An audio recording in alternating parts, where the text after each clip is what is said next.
Welcome to the Coach's Table Podcast, where coaches come to grow personally and professionally through real-world application and online education.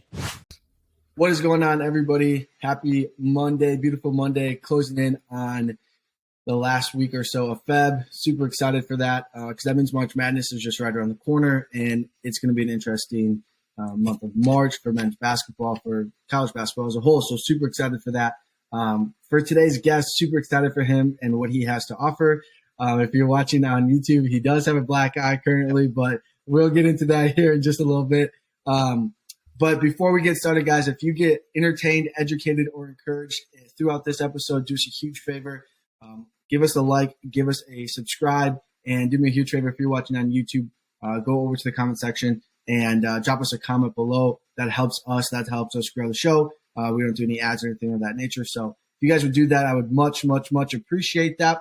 And that would help not only myself, but the guests as well. So go ahead, do that. Drop a like, drop a comment, and subscribe for us. So that's super exciting. Today's guest has been all over the United States, is really educated on a multitude of sports, and is a fighter as well. So TK, he currently works at the UFC Institute in Vegas, which is super cool. He has a lot of experience in men's basketball and a bunch of other sports as well, and has done so many presentations for Catapult and the sports science aspect of it. So welcome to the show, TK. What's going on, bro?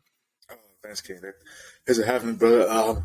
I'm good. Like I said, kind of early morning here up Monday in Vegas. Really, after this, I got ice in my fucking eye. I said some more, they're just swelling down, but yeah. So tell everybody about that. For those of you that don't keep up with him, he just had a fight this past weekend. How'd that go? Talk to us about that. Yeah, for sure. So I had my first official amateur Muay Thai fight. Which Muay Thai people know, it's like kickboxing, but with adding elbows and knees essentially and clinching. I'm training for just about 4 years now, Muay Thai, something like that. I kind of coach asked if I was interested in doing a fight, and I said, all right, fuck it, let's do it. If you're gonna do something, you might as well at least test yourself out at least one time, see how you do. And just fully experienced too, and it was a dope experience. I had a lot of fun. End up losing in the end, but it was a fucking scrap. Me and this giant I was going against. I weighed in at a whole 234 pounds, and he weighed in at 280. Wow, that's nuts. So that's one thing I think a lot of people don't understand about the fighting world is, you fought heavyweight in this particular fight. It's not your typical weight class for you to fight in, right? So you kind of fought a little bit above what you would typically fight in. But also, I know we were kind of talking before this, but the day leading up to it, I mean, you didn't fight till later in the day, but you got there super early. How do you think that affected performance? How do you think that changes things for you? Because I think what a lot of people see and think, and this goes for really any sports, right? Not just fighting, but just really any sports in general. It's we only see the entertainment aspect of it. We only see, hey, the fight's at 7. We're going to get there at 6:45 and we're going to be rocking, the game starts at 1, right? But what they don't see before that is people are there at 6 a.m., right? Coaches, staffs, athletes, they're there at 6 a.m. for that performance. So kind of walk us through that day and be interested to hear your thoughts on, do you think that it affected your fighting ability or anything from that simple? So we had medical kind of check-in where we kind of see the doctors, what they do, a little mini physical on you. And that was 4:30. And then we had a rules meeting at 5:30, but the event was until 7 p.m. And then it was a 17 fight card. I was co-man, so I was fight number 16. Every fight was the same length, 3 2-minute rounds. And there was an intermission at the fight 8 or 9, I think, something like that. And I don't know how long it was supposed to go. So I ended up I was there the entire time, but I ended up not fighting until 10, 15. Which, really for me, the only thing that affected is like I was in the fucking just bored. You're just watching like you can watch like all the fights if you want. But after like the third or fourth one, I was like, okay, I'm not gonna watch all these fights. And like I was just staying in the warm air. I was like laying down on the mats, like I was like on the phone with people. I was just like chilling. I think Yep. depending on who you are, depending on your personality, if you think you're very like high strung, like very very type A personality, that probably would be a stressful thing to do. So, I mean, there's no like I don't have to be there the entire time, right? But the problem is like because when it's an amateur event like that, like there's no like set times for the fights, regardless. Yep. So like they'll just keep if all the fights go the full 3 2 minute rounds, ends up being a longer night. If all the fight there's a hell of knockouts, and it being a shorter night, like overall. Yep. And so like leaving, like you can't leave you definitely could leave. Like I think I probably could have left if I really wanted to, but like the gym was on the other side of town, and I was like, I'm super like chill, pretty like relaxed person, so I can just like I can fully drown out everything around me and not be like like affecting me in any way. So like when I have headphones on, I listen to fucking podcasts, watching like YouTube, watching like comedians on YouTube and shit. Like I was basically just kind of chilling. I was more just bored than anything because it's been such a long day. Sure. And do you think? Okay, so yeah, I could totally see how you'd be bored, especially if you're in the later rounds of fights. Yeah. Right? So like you with a co-main card, so like you're like waiting for everybody else, and that's the thing with fighting. It's like you don't know how long that night's going to take. Like you said, I mean, everybody could get knocked out in the first round or second round. It's like the next fight's like going, Yeah. Which is may or may not happen, right? Let's be honest, but everybody could. You just don't know what time. Like you're like, well, I'm the second to last fight, but at the same time, I have no idea what time I'm going on. So, do you think a lot of people could, from a mental performance standpoint, because this is where like I could see things like people like psych themselves out essentially. Because if you're just sitting there chilling for a couple hours, waiting for a fight, like you could start to like overanalyze. You could start to be like, oh shit, like what am I gonna do? Or if you're watching videos, you're like, how am I gonna make sure my technique is right? Like there's just so many other things that I think you could be thinking about that could negatively affect your performance. But then again, I would imagine like you got your coaches there, and then a couple of fights before they're like, okay, let's get you warmed up, let's get you going, and then from there you're not really thinking about that. Like you're probably thinking about how you're going to land everything. Is that pretty accurate, or do you think a lot of fighters kind of suffer from that mental aspect of it? Like they just get in their own head. I think some of it's like I think a lot of it's like stress inoculation. Like I think the more you do it, the more fights you have and stuff like that, you probably learn how to like drown out the noise a little bit of like. Yeah. Sometimes even having your coaches, sometimes your coaches can be part of the problem.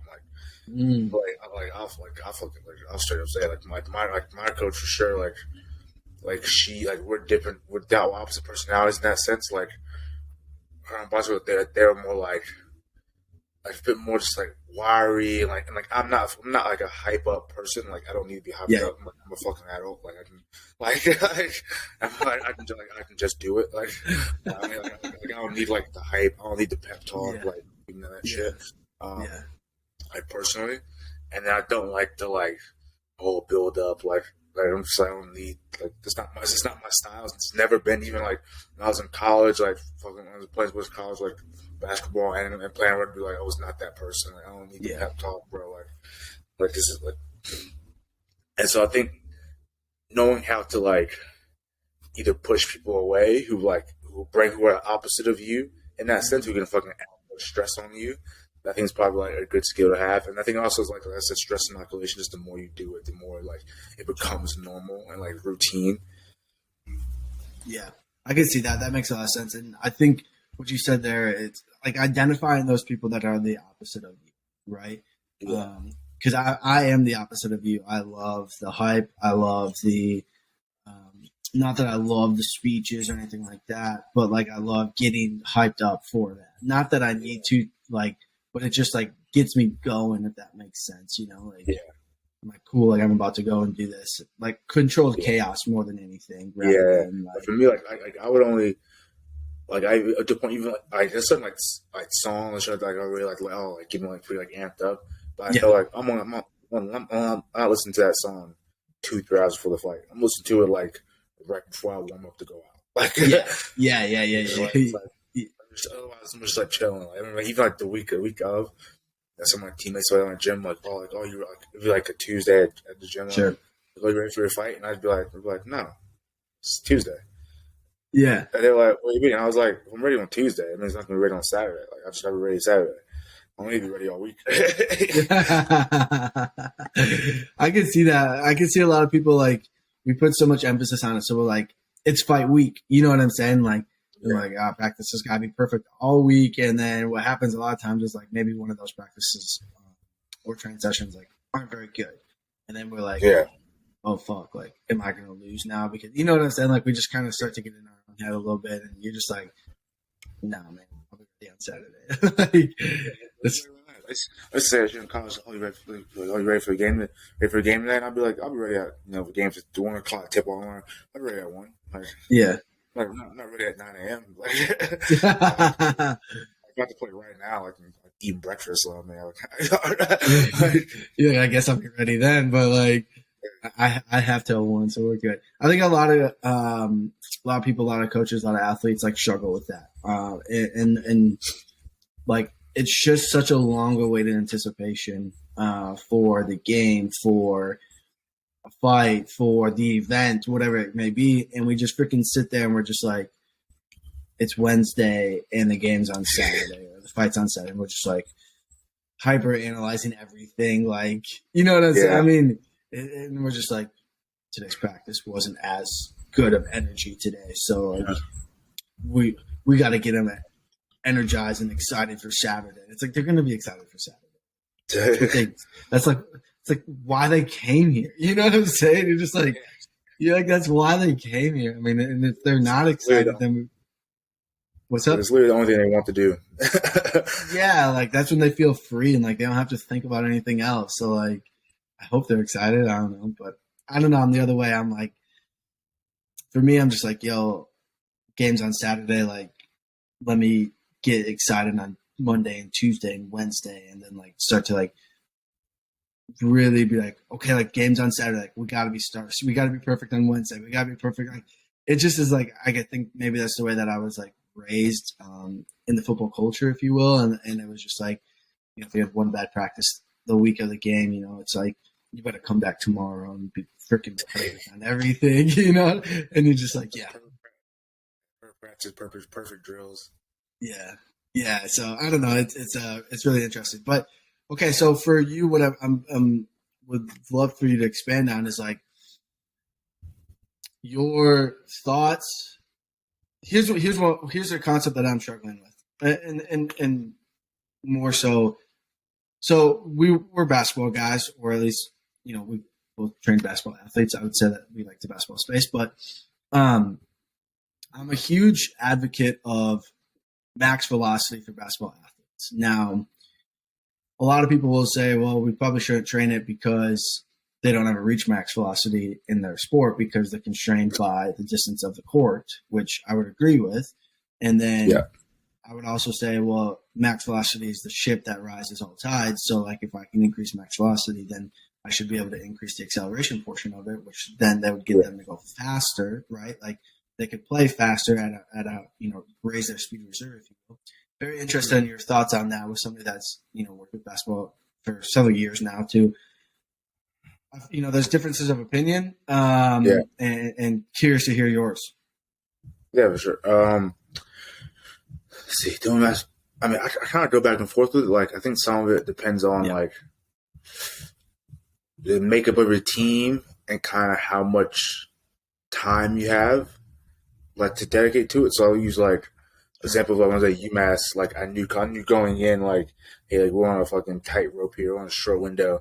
I was like, okay, I'm going to teach you due to like who are poor runners for the most part, like to sprint. I was like, banging football. We'll just like focus on we'll focus on those. I think they haven't been doing it all very well. Really, which is like the lifting part. So like, let's just focus attack like lifting parts and like jumping plows, and we get a chance to sprinkle in like some bounding and like some acceleration, some sprint work. Cool. I was like, but if I'm not getting a chance to get it in, maybe I'll put it in like if we get a year 2, then I'll put it in a year 2 essentially. Yeah.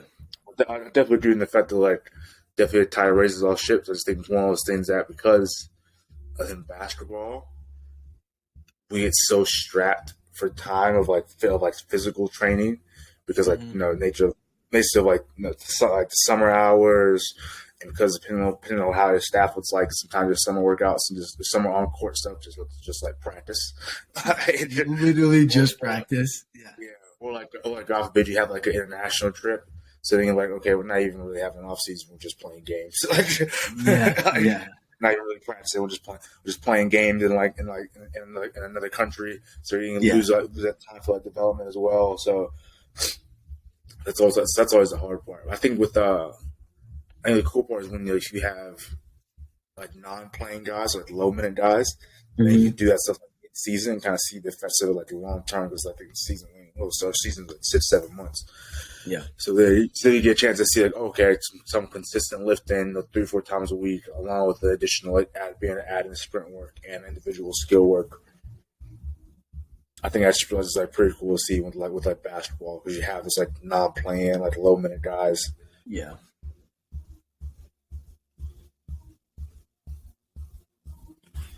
Yeah, no, I agree with you. I think it's the low minute guys are really interesting because, and obviously like the non-playing guys, I think you can move the needle with the non-playing guys, obviously because they're not playing, so the stress of the game is not there for them. So you're like, okay, cool. Like if we can sprint them, let's sprint, right? Or let's give you more stress because you're not getting it on the days that most are getting it, which are game days, right? So really interested from that. The low minute guys, I think it would be like a very fine line because it's like I want to induce more stress, but I also don't want them to not be recovered, even though if they do play, it's not that great, not that much time, right? But it's also like, well, I still kind of need you to be fresh too. Like it's that balance where it's like the high minute guys, it's like, hey, look, like we're going to do, pretty much minimal work. Practice is going to be your main stuff, and then get you in the gym. But then obviously, like you got to be ready for the game. Like that's just the bottom line. Yeah. I don't know, man. It's really interesting. I go back and forth on it. I really do. I go back and forth on it a lot, and then I just start saying like, "F it. Why don't we just sprint max V and lift on game day, probably before the game." 3 hours, 4 hours before the game, and then go from there. And then it's like, okay, we're good. We're after the game. But that aspect of it is just like getting coaches to get on that page and be like, yes, we're going to do that. That's the biggest challenge, right? Yeah. So what we do, we went like pretty much non-playing, like very like consistently very low minute non-playing guys. Like you had an individual day of daily game, individual in the lift, like pretty much every time, and like we're just like if you end up playing 5 minutes, fuck, you'll be fucking alright. Like you're fucking in the world, bro. Like or even if you play 10, you'll be okay. Like, yeah. That's not the end of the world. Like, no, that's so true. It's like people are like, oh well, like I play. It's like but how much? And it's like like 5-7. It's like nah. Yeah, bro. Yeah. You can get in here. You can get here and fucking train a couple hours for the game. Oh, 100%, 100%. Like Tim in 2 minutes, you will be okay. Yeah, I promise. I promise this won't crush you, But so tell me about the UFC Institute, man. How is that? I saw you guys were doing. What's crazy to me is I saw a video you posted the other day, or I guess this been a couple weeks now, of like the slap competition. You guys are doing like testing for that, man. Like that's insane. I don't even know, but. Tell me about that. PI schools, so it's interesting. It's definitely different environment, like team setting, like because you do a lot more like all like 1-on-1 stuff like that. And then you also have like the transient nature of it too, because you have some guys who you'll have like year round, right? Who like live in Vegas, you're just training on. Then you have some people who like maybe who you train remotely, like in different state, country, whatever. So some like I have people remote who I've like never seen in person. I've never seen him in person, never met him, anything like that. Then you have some people who train remotely who would come in every now and then for a week or two, go back home, come in for a week or two, go back home. And so it's like dealing with like all those different kind of constraints a little bit, so like especially with the transient nature. Like some guys have, there's some guys who like you write the program for them, like their gyms or like SNC coach something like that, like delivers the program. So like there's always kind of different like aspects of that, and there's always those like things that come up with when like your big boss tells you guys you got to do slap. Testing on strength and power testing on the slappers on a day, just like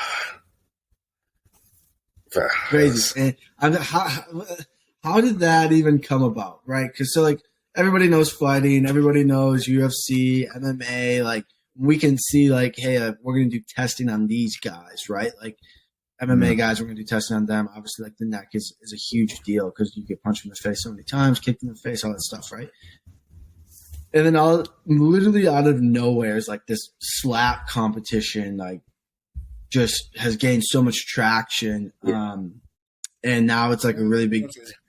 I'm about to say I don't know if it gained traction like in the first, I think 2 weeks, and then I think it dropped off. It's dropped off pretty hard. I think since that second week. Has it? Yeah. Yeah, it's just like, and then now we're just like, now you guys are doing testing on them, and like, my question is like, and maybe this is out of our realm, but like, what is the liability for those dudes? I mean, like, they're just voluntarily getting slapped in the face, like, no defense. You know, like with fighting, there's defense. You can counterattack. You can be on the offense. You can be on the defense. You can, literally move and not get hit.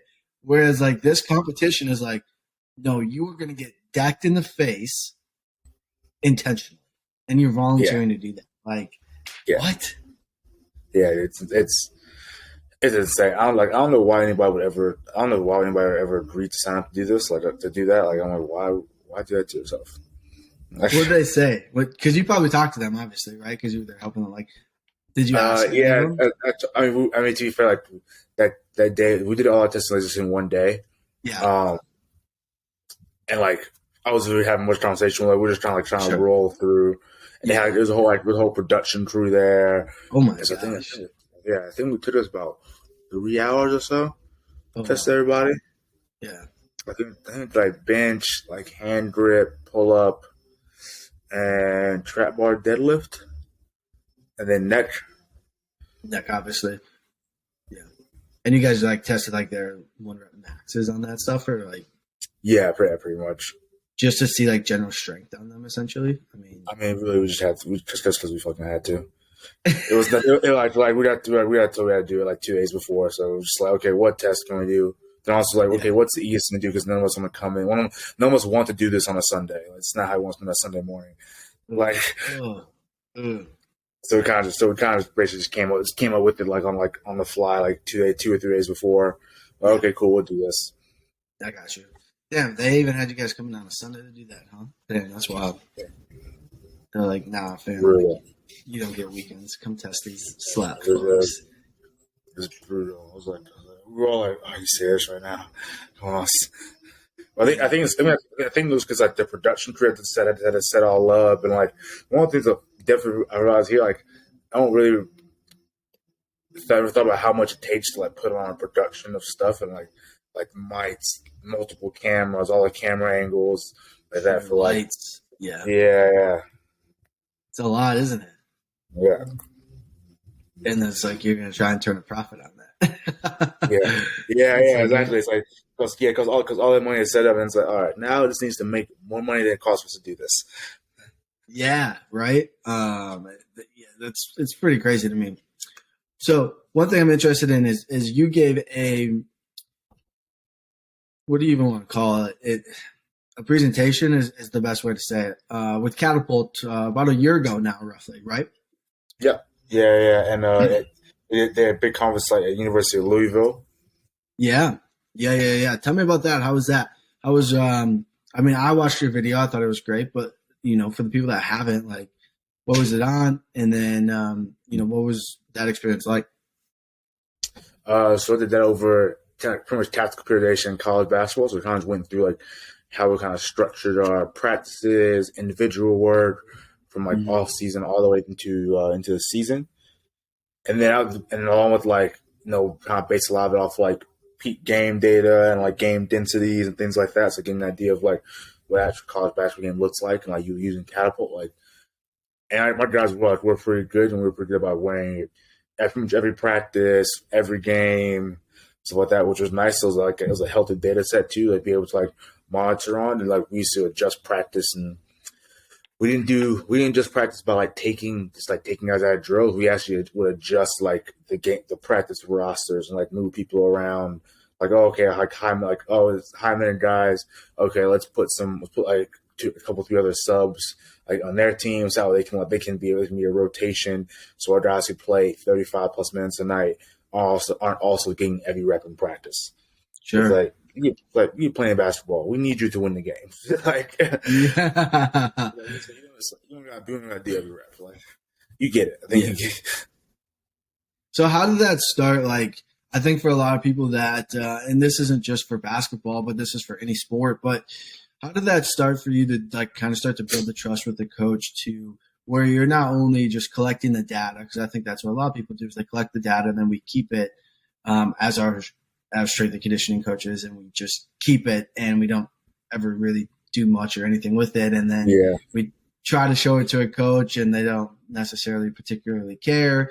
Or you get some coaches that are like super on top of it and, they want to see it like now. So how did you go from that aspect of it to say, okay, like we have Catapult, and now we're not only utilizing it, we are presenting it, daily, weekly, monthly, and then we're adjusting things to like that takes time to build that trust aspect of it. But how did you kind of go about that? And then, what did it look like throughout the throughout the in-season component of it when you're making those day-to-day, week-to-week adjustments? Yeah. I'll say I started with like I just kind of framed questions early on, like maybe like in like a pretty decent way. Like one of the questions I asked really was like, what are things that have like hindered or limited like success since like my coach had been there? Which like in hindsight, it's kind of I think maybe I just framed it in a way that was like that sounded nicer than what it really was. I think that's probably part of it. That probably helped me a bit. And then like kind of just let him talk and like going right, well, like, oh, we have some injuries, and like, all the injuries kind of mentioned along that I heard from the ATC were all pretty much the same, like just like stress response injuries essentially. Oh, Achilles tendonitis, patella, or a calf strain. So just like some of these are probably a case of like people doing too much that they're not prepared for. It's just kind of this conversation started, and then like I kind of doubled down on the fact like to ensure like I knew basketball, and like and so that's just kind of like we just taught basketball a lot. Yeah, and I didn't understand that I understood basketball from a technical, tactical standpoint, and as long as a physical standpoint as well. And it definitely helped me that like I played as well. So I mean, I definitely like helped that kind of buy-in from on the assistant coach's side. Yeah, and I showed him some examples of what we did in Kansas City, and I was working in like professional women's soccer in terms of like kind of periodization, like how we adjusted practice and undulated practice and stuff like that. And then like he loved that he loved that idea, but also made sure to sell it to him in a way that like this isn't a way for guys to do less; it's a way for us to actually do more. Because I'm like, we're not selling that something. No, this isn't like the NBA or whatever. We're not just taking a guy and he's just not practicing for 2 days. We're not playing for 2 days. Yeah. So no, that's to me in my head. If I'm being honest, like people do show it. People when like you hear about show like that, people do show that and say it's like, tactical periodization. Fucking Johnny's not practicing, not doing half a practice, and I'm just like, you have no idea what the fuck you're actually doing. Like that's not tactical periodization. It's not periodization at all. You just cut them out of the thing that's most important, which is the fucking sport. Like instead, like, take the time to go into the detail and understand like you should actually just adjust. So like a player or athlete, unless like it could hurt them, should be in every fucking drill. It's like just their volume and their rest may change based on how much they play and how much involvement they have in the sport on like in the game day, and like how much they need to be involved, like what time of year and stuff like that. But it's like everyone needs to do everything because the moment you have people not doing something, it creates easy creates dissension one within the team, but then also like the moment you fucking lose or such just has a bad game, they're throwing that shit out the window. So the first thing they'll say, oh, it's because fucking Timmy over there only does half a practice every day, and it's just like, oh shit. And then everything you've tried to do to trope or keep him healthy, all goes out the window because now everything's like, oh, because we were too soft on him. This is why he fucking played bad. When in reality, it should be more like, oh, we're gonna prepare him for like the density and volumes of like the sport and of practice. But then also once we get to the most important times of the year, we're gonna find a way to still keep him involved in all tactical elements, but then we'll push and pull on like other areas. Like, oh, he has a sub. With those two or three guys have a sub, so not doing every minute of every drill. But when people like the GPS says they shouldn't practice today, it's like shut the fuck up. Like no sport coach not hear that shit. Like it's all it was in the moment, and that's all I always had every time. The moment you lose, or the moment they have a bad game, this goes out the window and you're never getting that like trust or buy-in back ever again. That's so true. So how do you – because I've seen that too, right? Where it's like, hey, we're getting tech. We have tech, whether that's you name a brand. It doesn't particularly matter. I mean, some show a little bit more than others, but, you know, like you have the tech, you're utilizing the tech, whatever it is. Unless you're using like McElroy. If you're using McElroy, grow up. You're not a fan. No. Yeah, I've never used their tech before, but I'm familiar with like stats. You better have everybody wear an Apple Watch and count steps. No, it's that bad, huh? Damn. Yeah. Well, it's just interesting because like, you know, sports science is becoming a big deal. Tech is becoming a big deal. And like, we use it often, but a lot of times it's like, how do we portray this to the decision makers, the coaches, the rest of our staff, where we say, hey, we recognize this is what a game shows or games show or season shows. This is what our practice looks like. People's first instinct is, let's pull them from practice. And I don't mean like fully pull them from practice, but hey, we're cutting them out of this segment or this period or this drill or whatever the case may be. And a lot of times it's like you're saying, like, that's probably not the best way to do things. Let's just change practice. Let's actually adjust their volume. So they're still doing every single drill, but they just don't do every single minute of every single drill. Yeah, exactly. And instead of just saying like you're sitting out for this period, right? Like, well, there's the skill component of that they still need because that's, you know, their sport. Like they need the tactical and technical probably more than they need the physical, because that's what's really going to make them the money in their sport, right? Like, you know, like the physical component is obviously a big deal, but the tactical and technical is you know, a bigger deal, if you will. So 100%. How do you kind of go about that, I guess, is for people that are struggling with this? Because to a certain extent, I know a lot of coaches struggle with this, but at the same time, I think it's gotten better. And what I mean by that is sport coaches, coaching staffs are far more open to it than what they were, let's say, 3 or 5 years ago. And they start to now understand the data more. They start to understand, like, I think you're seeing a lot more sport coaches really kind of hinge on the data to an extent to be like, I'm curious what this says and how can we plan practice, you know, appropriately from that standpoint. I feel like you're getting that conversation more than you were 3 to 5 years ago. It's like, I don't really give a shit what this says. This is what we're doing, right? Like, and that's kind of been the model for the last however long sports have been around, a long time, you know. I think a lot of it's like comes down to like understanding your sport and understanding like practice and drills.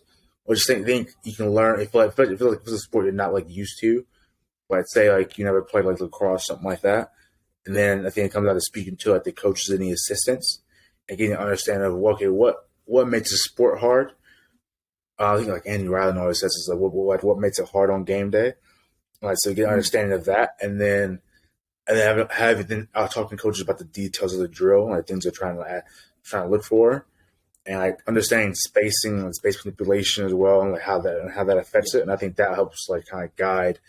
I think those things like will then help guide your understanding of like, okay, what drills can we should we maybe adjust this person's like volume and so they're still doing everything like we said before, but they're not like but they're not just getting absolutely screwed, like doing a metric ton of volume and like just that.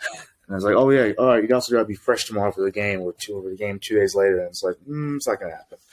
Yeah, exactly. It's like, well, they just got crushed yesterday, so good luck. Yeah. You know, yeah, it's just really interesting. I think it's so much better now. I mean, personally, but we used it in the way that you said we've been using it. And what I mean by that is like, you know, we only have polar heart rate monitor, so that's, you know, essentially what we use, and it gives us distance and stuff of that nature. It's not amazing, but it's good for what we have.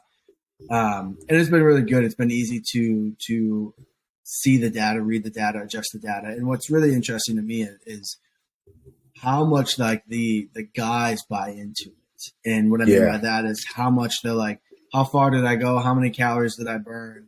Like after every practice, it's literally just like, hey coach, how far did I go? How many calories did I burn? How much do I need to eat? Which is awesome to see it and have that apart. And have the buy-in, like literally as it's like finishing practice, they're like asking those questions, which is really good rather than the opposite. They're like, hey, like I just want to let you know you went this far, and they're like, F you, and you're like, cool, thanks, bro. Like I think a lot, and it's just really good to have that buy-in and to like show them why this stuff is important. And I think putting it to a player's perspective is also another like, really critical thing. And so like breaking it down and being like, this is how much you burn in this game, this practice, this week of practice, on top of, you know, training, on top of speed, on top of, you know, just your daily, like, this is how much you need to consume. And like, when you actually put it in perspective, like if we're speaking from a nutritional standpoint, and then you like, you need to eat like 6,000 plus calories a day. And they're like, what? I'm like, no, like for real. And they're like, you know, so like you just get to have those conversations with people, and it like makes the buy-in so much better, because then they're like, man, like you really care about me. It's like, yeah, I do. It's like, but I also care about how you perform. I also care about all these other things. But at the same time, like we need you to do these things, and like they can't argue with the data. Like, you know, when it's like you burn 1,700 calories this practice, and we train 45 minutes prior to practice, like, and your freaking BMR is like 3,200, like. You gotta eat, dog. Like, there's nothing around it. Like, you have to freaking eat, man. And like, it'll waste away.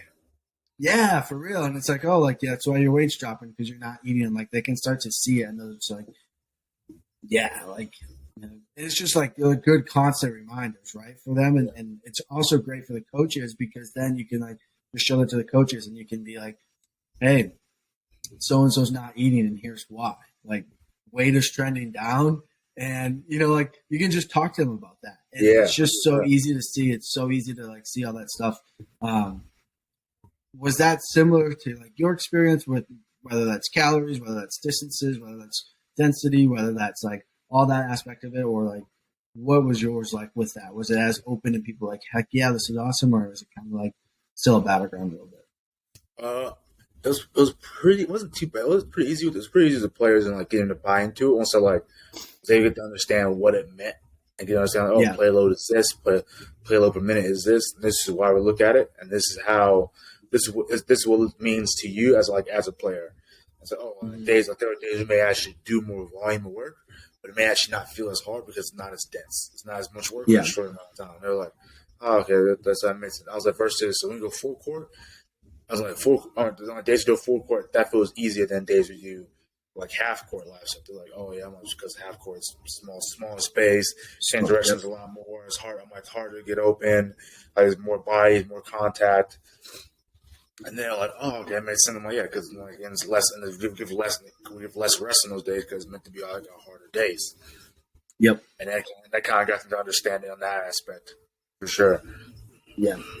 Yeah, 100%. And I think people think of in the sport of basketball particularly that it's the opposite, right? They think, because we're going full court, it's got to be a harder practice. It's got to be more intense because we're going the length of the court continuously. And it's like, nah, not necessarily. Like, it's actually the opposite, you know, believe it or not, right? And people are like, what do you mean? And it's just like, yeah, like the half court is when they get crushed. Like, that's when things are the hardest. That's when, you know, like the local muscular fatigue and all that stuff really comes into play. And it's like you're changing direction so much more frequently. You're starting and stopping and cutting and, you know, chasing a guy around and doing all the things you can to get open. it's like when you run in that full court, like you got 94 feet to kind of, open Yeah. up a little bit. And typically it's in a pretty straight line. I mean, not always, more curvilinear than anything, but it's like, that's not hard for you. That's pretty easy, but we get you back to that half court and that's freaking, you get crushed there, So how's it really been? What's the difference been for you going from, collegiate setting to obviously like the UFC Institute and then training, athletes of a specific sport like basketball or some of these other sports to now training fighters? Like, what's really been the big difference for you from that standpoint?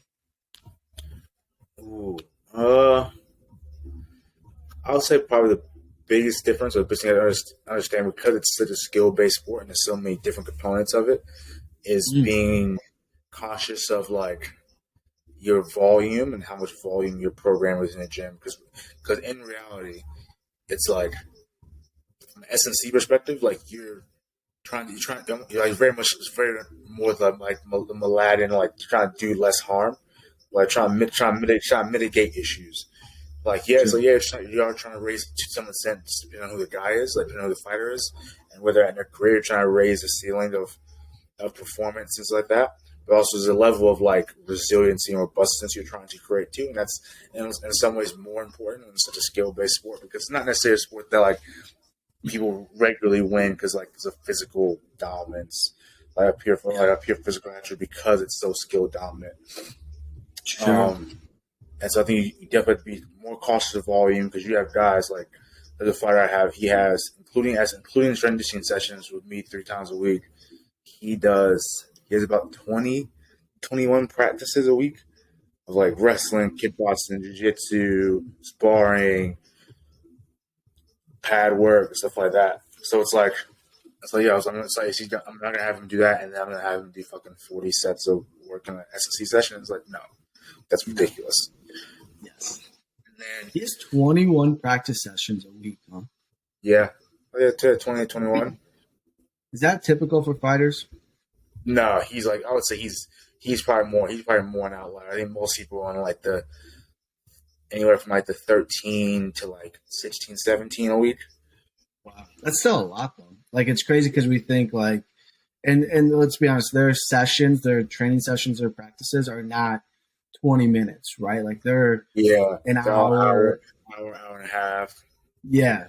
It's crazy because then like you compare that to the collegiate setting and guys will have 4 practices that are an hour and a half ish, and like, we got to be so careful because they're not going to be ready prepared. It's like, literally doing 4 to 5 times the amount of work. That's fun.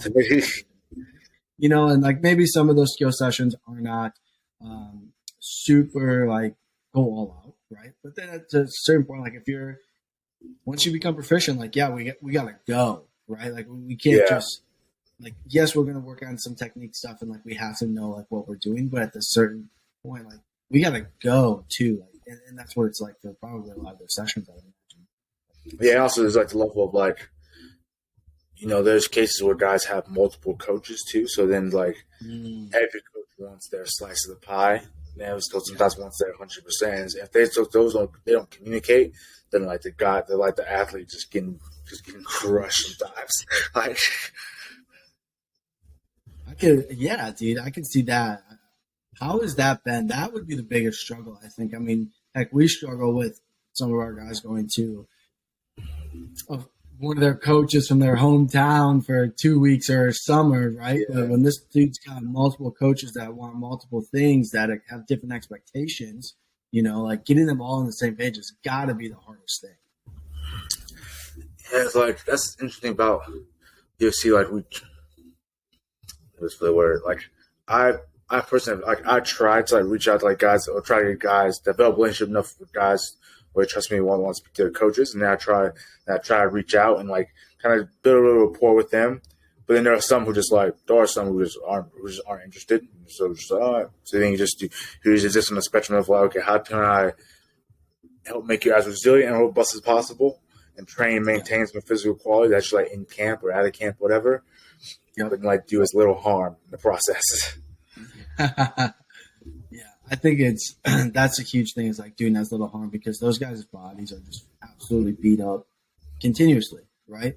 Yeah. They probably just live with pain to a certain extent, right? Of like, You just kind of like punching and kick each other in the face and trying to rip each other's heads off like a couple times a week. yeah, and then they're like, everything hurts, and you're like, I have this great plan for you today, and they're like, Dog, I have a massive headache, and you're like, yeah, we ain't doing that then.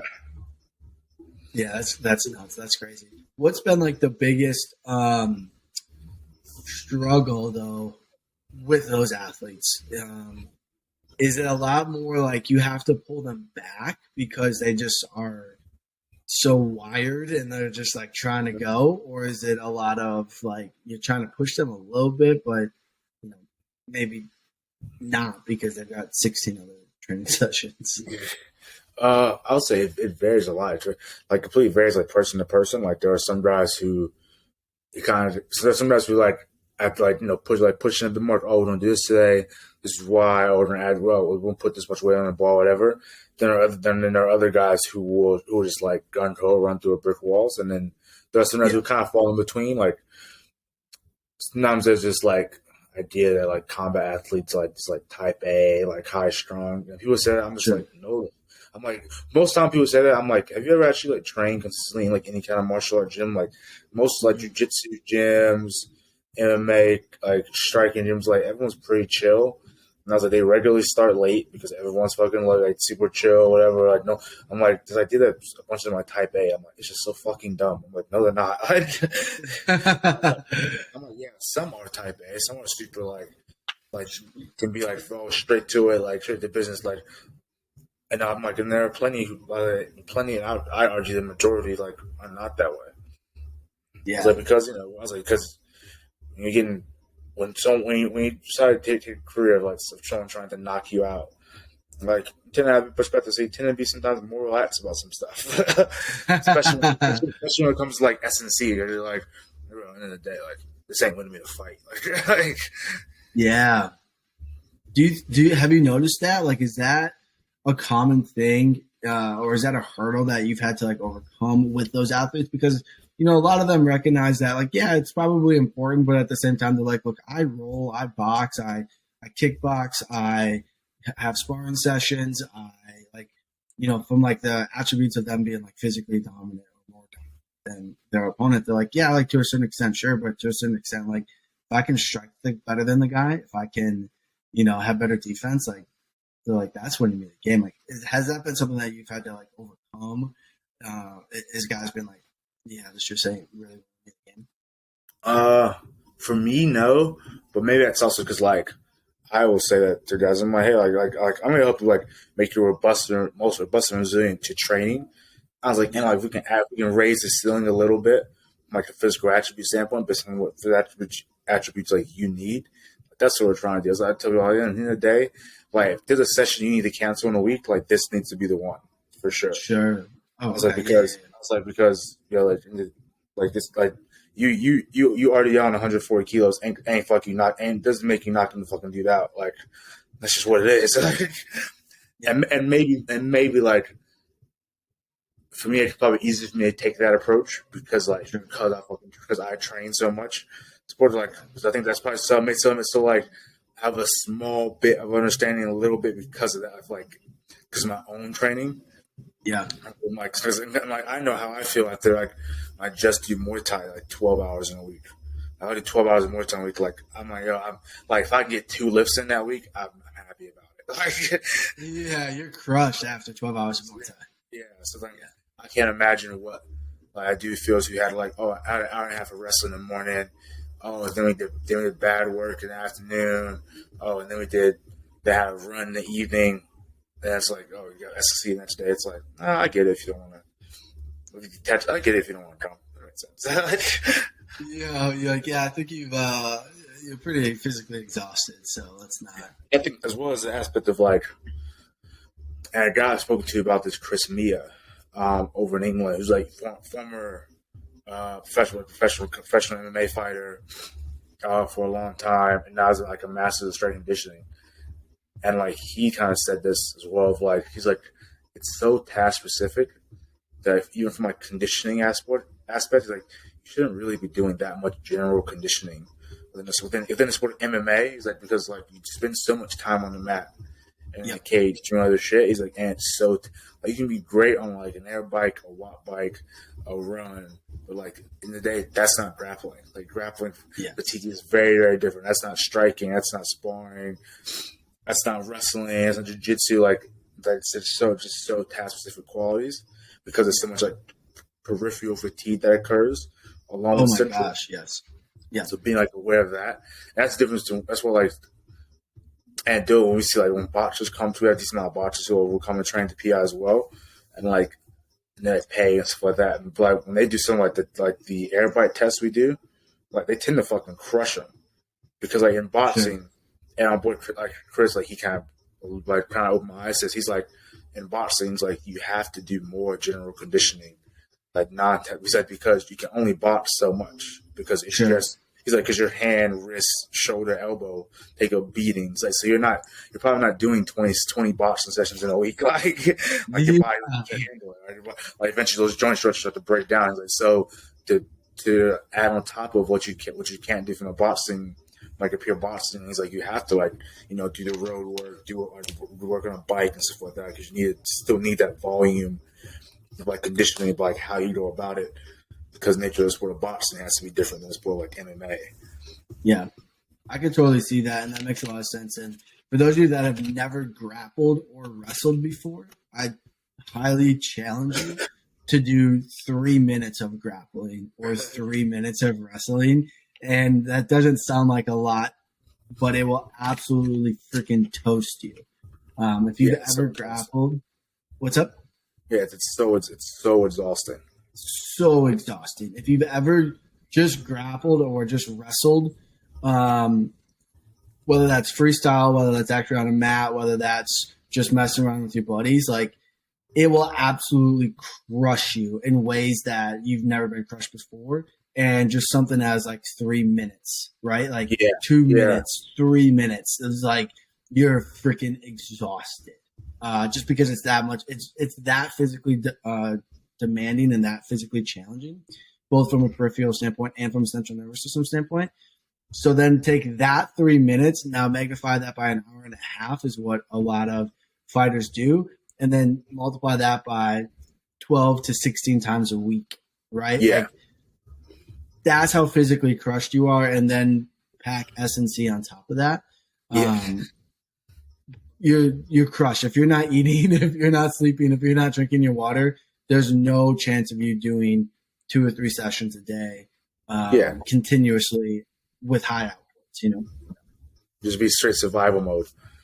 Yeah, 100%. And then you're going to get injured, right? Like, I mean, that's what's just going to happen, right? And I think a lot of fighters maybe come to that realization after some serious injuries or some injuries, right? Where they've been fighting, their careers kind of starting to take off a little bit, whatever the case may be, and then they catch an injury and then, whatever. And then they're like, yeah, until I dialed in my nutrition, my training, my sleeping. And like their lifestyle is literally get up, train, eat, sleep, train, eat, sleep, train. Like that's their lifestyle. You know what I'm saying? Like that's what they do. And so